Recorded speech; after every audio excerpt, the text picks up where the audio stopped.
Dua soalan yang keduanya, apakah status Ibnu Sina dari sudut jarh dan ta'dil dan ilmu rijal? Ibnu Sina ni kan sahur kan? Ini banyak juga dibincang. Kita perlu faham. Nombor satu sekali, pasal tanya ni berdasarkan soalan ni lah, dari sudut jarh dan ta'dil dan ilmu rijal. Ilmu rijal, ilmu jarh dan ta'dil ini dia lebih banyak bincangkan tentang perawi-perawi hadis, hak terlibat dengan hadis, dengan riwayat, hak terlibat dengan ilmu riwayat. Sedangkan Ibnu Sina ni tak ada kena-mengena dengan hak ni. Dia tak masuk dalam bidang ni. Dia tak masuk dalam bidang ni. Dia dalam bidang sains, dalam bidang perubatan, dalam bidang falsafah tu. Jadi kalau kita cari dalam kitab rijal, tak ada. Sebab apa?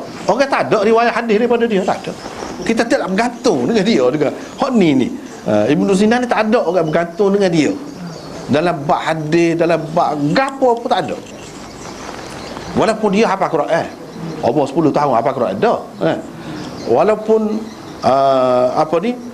dia tulis tafsir, tapi orang tidak rujuk. Dia tulis tafsir suratul Ikhlas, tidak habis juga, tak habis juga tafsir dia. Hak dia habisnya dalam bab perubatan memang hebat sungguh lah. Memang hebat. Pahala ni pun rujuk lagi. Tak apalah tu. Tapi kalau kita tanya dari sudut jarh dan ta'dil, dia memang tak ada.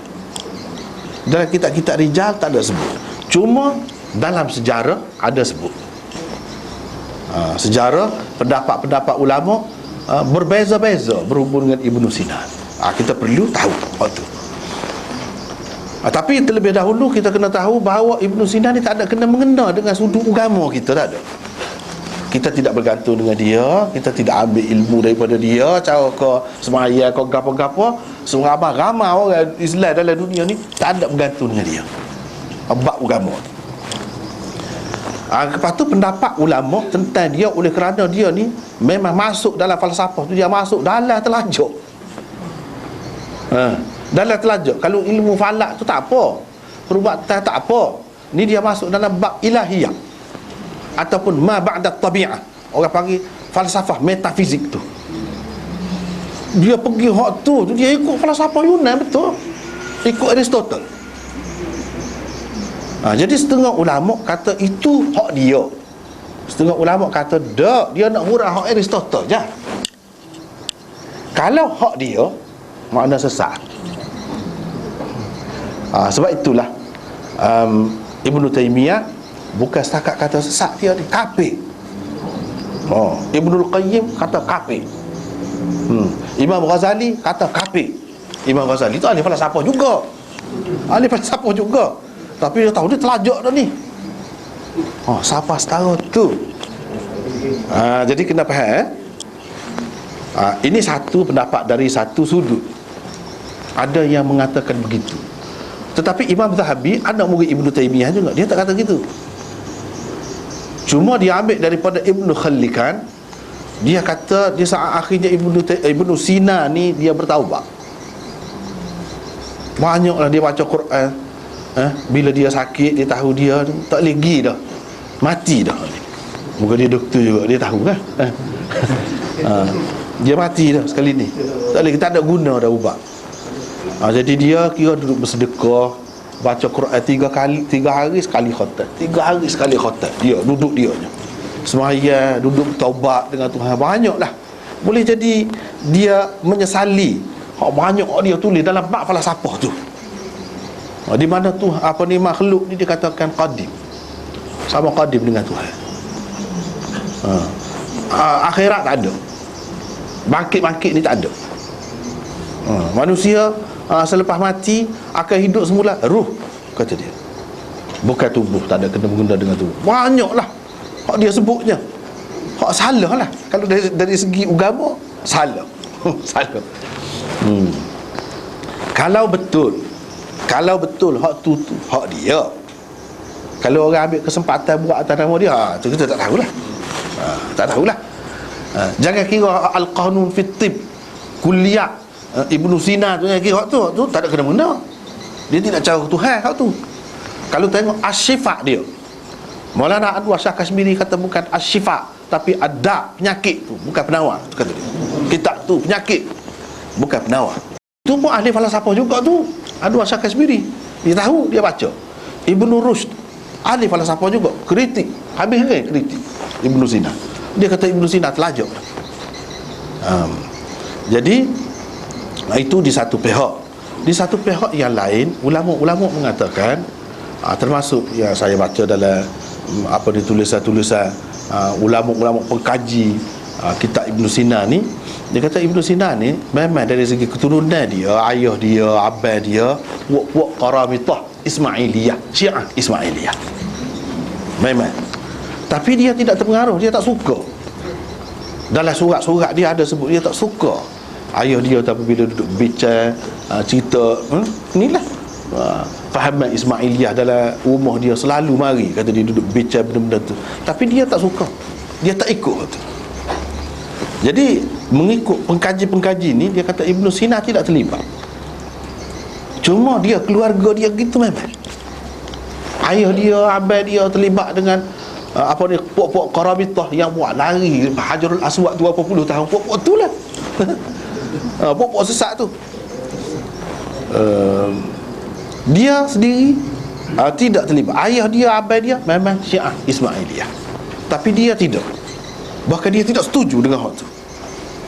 Kalau kita tengok pendapat-pendapat dia banyak dalam surat-surat dia. Surat dia kepada anak murid, kepada sahabat dia, ada dikumpulkan surat-surat dia tu. Berdasarkan hal tu, dia ni ahli tauhid molek. Berdasarkan hal tu. Cuma kita kata hak tadi, hak sesak, hak menyeleweng, hak gitu-gitu dia tulis tu, itu dia menghuraikan pendapat Aristotle. Seperti kita duduk bincang orang kafir, pendapat orang kafir, kita tu dia bincang hak tu, cara dia. Bukan dia sendiri tu berakidah begitu. Bukan dia sendiri berakidah begitu. Dia hanya bincang hak Aristotle. Sebab itulah dia orang panggil Mahaguru nombor 3. Mahaguru pertama Aristotle, Mahaguru yang kedua Farabi, dia Mahaguru yang ketiga. Dari segi dia menghuraikan falsafah Aristotle tu, tak ada orang yang lebih kemah. Jadi orang nampak falsafah tu lagu mana sebenarnya falsafah Aristotle. Memang dia lah, tanggungjawab dia. Dia peranan dia besar dari segitu. Kalau kita kata hak dia tulis-tulis tu, dia nak menghuraikan falsafah Aristotle, bukan dia sendiri. Seperti mana ulama-ulama kata Abul Hasan Asy'ari ni sebenarnya dia pegang dengan aliran salaf, tapi hak dia duk bincang cara falsafah tu, dia nak bincang dengan orang, untuk orang, bukan dia sendiri. Pegang dia sendiri tidak gitu. Kadang-kadang ulama ni siapa ke peringkat tu, ilmu dia suku. Hak ni nak kira dengan orang ni suku, dia pakai hak lain.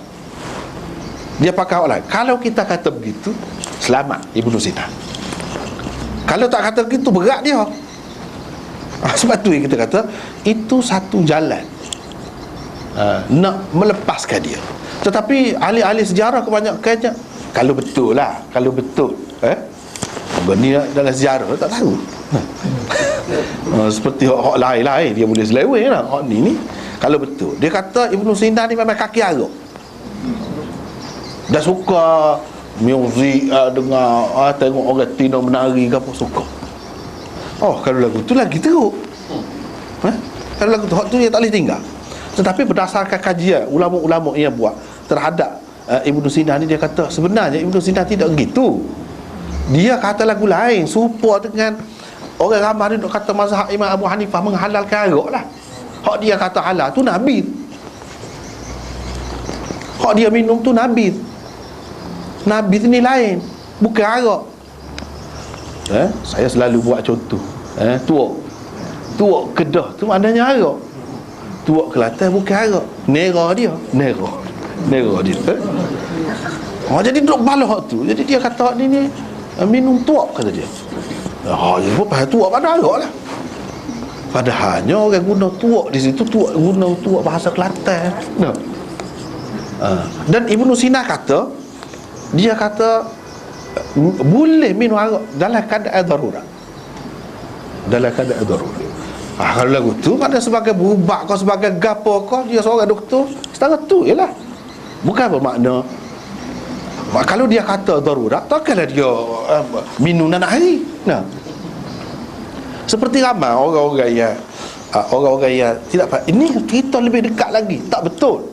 Orang-orang mengatakan, ada, saya dengar sendirilah dalam kaset, orang mengajar, dia lepas saya India juga zaman dulu lah, dia kata Maulana Abdul Kalam Azad ni, dalam poket dia ada seorang botol arak, ting arak. Tak betul tu. Dia isap rokok, dia tak boleh tengok. Itu betul. Hak tu betul. Arak dah. Itu orang baru tu. Pok keliru dah ni kata dia arak ada dalam poket semua. Padahal bukan arak, rokok. Orang sampai dulu kan rokok ni biasa je. Orang-orang alim pun isap rokok. Sebab tak jelas lagi benda tu.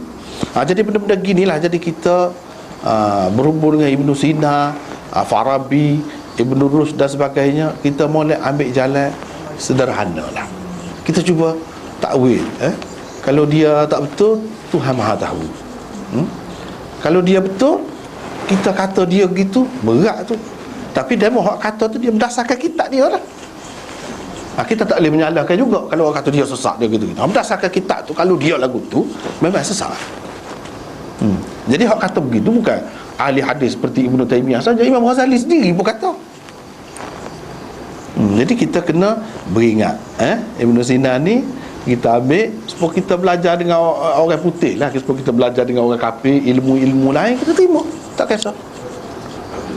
Tapi kita nak kata Syiah Ismaili ada.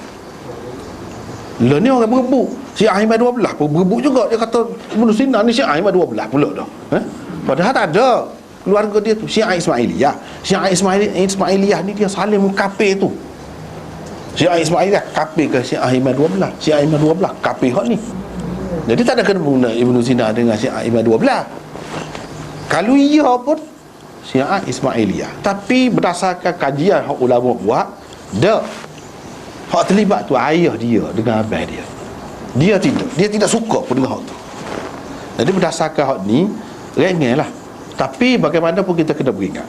Dan kita tak solusi lah. Sebab agama kita ni tak ada kena-mengena dengan dia. Tak ada satu pun hadis yang kita ambil daripada dia. Tak ada. Hak bab-bab ke beri lagi kita nak. Bab dosa pahala, bab akhirat, bab apa, orang tak pakar dia. Tak ada sebut Ibn Sina. Tak ada sebut. Dalam kitab-kitab akidah tak ada. Kalau ada pun tengok kitab dia, kitab An-Najat dia misalnya, kitab Al-Isyarat dia, kitab Syifa dia. Hak tu parah lah. Hak tu parah. Banyaklah yang menyeleweng, yang tak betul. Kecuali kita kata supaya tadi dia hanya syarah pada falsafah Aristu atau Aristotle tu. Dia nak hurah hak tu. Sejauh mana nak pergi falsafah tu, dia royak hak tu. Kalau seorang Muslim pegang lagu tu memang salah.